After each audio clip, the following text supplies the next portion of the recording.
Bismillahirrahmanirrahim. Assalamualaikum warahmatullahi wabarakatuh. Anak-anak ibu yang soleh dan solehah, bagaimana kabarnya? Semoga anak-anak semua berada dalam keadaan sehat ya. Amin ya robbal alamin. Hari ini ibu akan menceritakan sebagian dari kisah singkat Perang Badar. Anak-anakku yang semoga selalu dirahmati oleh Allah, sebagaimana kita ketahui bahwa Rasulullah ketika hijrah ke Madinah, beliau telah membangun sebuah masjid. Masjid yang pertama adalah Masjid Quba, dan setelah itu disusul lagi dengan membangun Masjid Nabawi.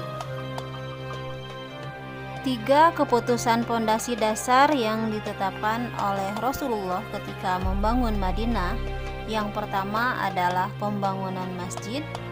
Maka dalam hitungan beberapa hari saja di Madinah, beliau sudah membangun Masjid Quba dan Masjid Nabawi. Yang kedua adalah Rasulullah mempersatukan atau mempersaudarakan kaum Muhajirin dan kaum Ansor. Dan yang ketiga, Rasulullah menetapkan peraturan sesuai hukum Allah di Madinah.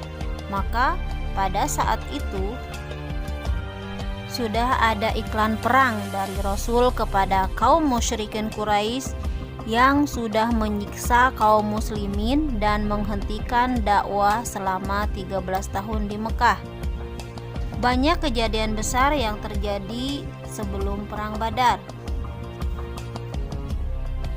Perang Badar adalah perang yang sangat besar di dalam Islam dan sejarah dunia.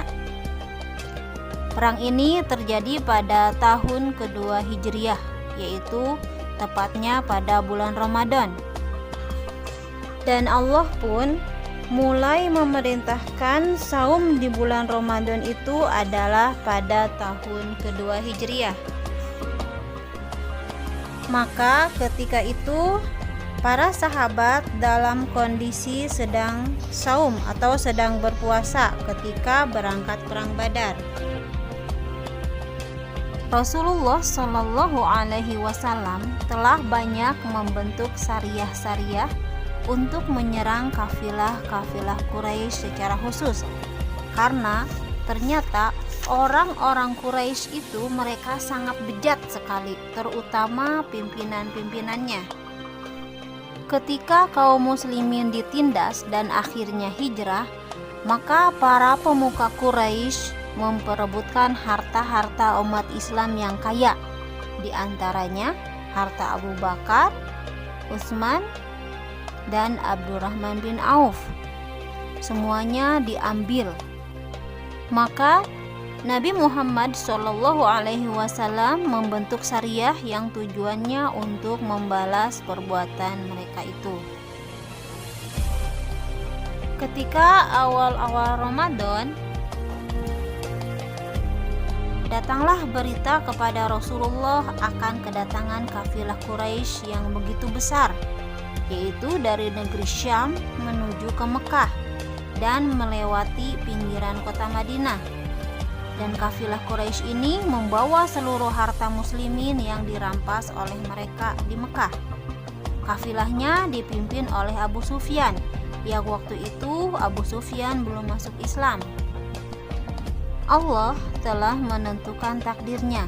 Saat itu menyuruh nabinya Shallallahu Alaihi Wasallam untuk keluar dan untuk menyerang kafilah itu. Akan tetapi jangan iklankan bahwa serangan ini adalah sebuah peperangan, karena ini adalah serangan untuk merebut kembali harta-harta kaum muslimin yang telah dirampas oleh orang-orang musyrikin Quraisy. Pada peperangan ini Rasulullah hanya menawari siapa yang mau ikut berperang dan tidak mewajibkan. Dan akhirnya terkumpullah waktu itu bersama Rasulullah Shallallahu Alaihi Wasallam sebanyak 313 orang dan menjadi 314 orang bersama beliau. Salah satu sahabat yang sangat ingin sekali ikut berperang dan akhirnya tidak bisa ikut berperang karena ada uzur. Tetapi Rasulullah Shallallahu Alaihi Wasallam memberikan harta ghanimah dan pahala dari perang Badar ini, yaitu Utsman bin Affan radhiyallahu an.